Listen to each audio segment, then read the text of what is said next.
Welcome everyone. I hope you guys are enjoying your weekend or have already enjoyed it. So we're going to take a look at a TOEFL Speaking Task 1 question that appeared on the exam yesterday, offline version. Before going to college, would you choose to go directly to college or take time off for a while? Provide reasons and examples for your response. So if you decide to go with the take time off, I came up with two reasons for this one. I just wrote them really quick. Sometimes you're not going to have enough time to write out examples. That's fine. Just write, your reasons, and then you'll come up with the rest of the details as you proceed. So I said, like, college students, university students, clearly they need a break after their studies. Some of you might not feel that way. That's fine. But some people do think they need some kind of a break, maybe a couple months, to really think about what they want to do after high school's over. Some might need to take a longer break, maybe a gap year, a year off to maybe travel the world or just, relax at home and really kind of think about everything they want to do. So need a break was my first reason, and the second one's about making the right decision. So they're a little bit different, and you're going to see what I did here in just a moment. Well, I definitely would choose to take time off before attending college for two main reasons. So here I'm just doing a two reason, two example approach. You might have one reason, one example, that's fine. First and foremost, I think it's important for a person to take a break before continuing with their higher education. So higher education here referring to college, university, these higher level studies. A lot of students are mentally exhausted after their high school studies, especially students who went to competitive high schools.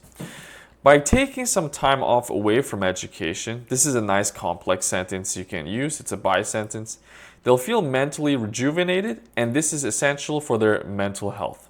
So they basically get their energy back, right? So if they decide to go to university, they won't experience burnout, and they're more likely to succeed in their higher studies. Now here, this is where the second reason is beginning. What's more, they can take a gap year so that they can broaden their horizons and think deeply about the opportunities they have in life. And this will help them decide whether they want to pursue a university degree or, now this part's a little different, head a different routes in life, like working in the trades or starting their own business. So, trades are becoming popular in recent years. At least they are in Western, countries. So this is something, a lot of people decide to do. They say, hey, maybe I'm not cut out for college. I don't like to study. And instead, they try to pick up a certain technical skill, right?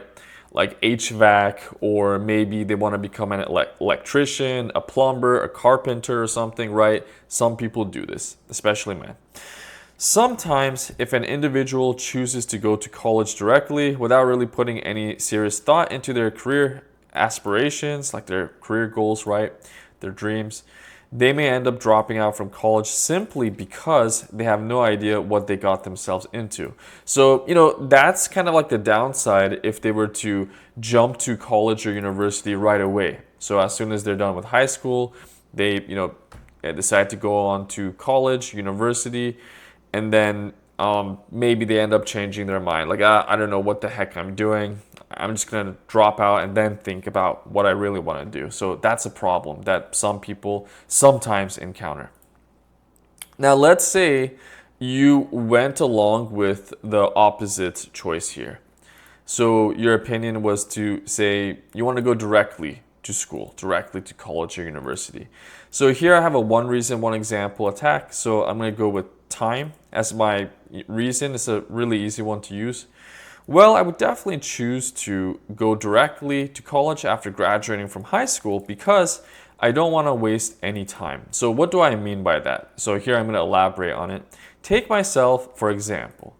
When I was younger, I attended an elite high school for students who excel in math and science. I actually didn't do this, but I'm just using this as an example to give you guys ideas here. During the final year of high school, I thought carefully about my career ambitions and realized that I wanted to major in finance. So this is like a STEM major, right? So I immediately applied to several top universities in my city that offered a bachelor's degree in finance. Soon after, so another nice time phrase, will happen. I found out that I got accepted to 2 programs and chose the one I felt was a better fit for me. If I had taken some time off graduating from high school, 1 year of my precious life would be wasted, and I wouldn't want that at all. So, this is actually a real life argument I see in some other societies. So there are some, countries in the world where a lot of high school students are pressed to go directly to college or university right away. And their parents are really pressing them to do this, to do so. Because they say, hey, if you don't do this, you're gonna fall behind your studies, you're gonna just waste time for a couple months, maybe a year, maybe 2. And obviously, if you're wasting time, you could be wasting money. You could be wasting your parents' resources if you depend on them. There's different kinds of logic here. So it depends where you're from and what your situation really is. But anyway, hope you guys enjoy this one. Please like, share, and subscribe. And I'll see you guys in the future.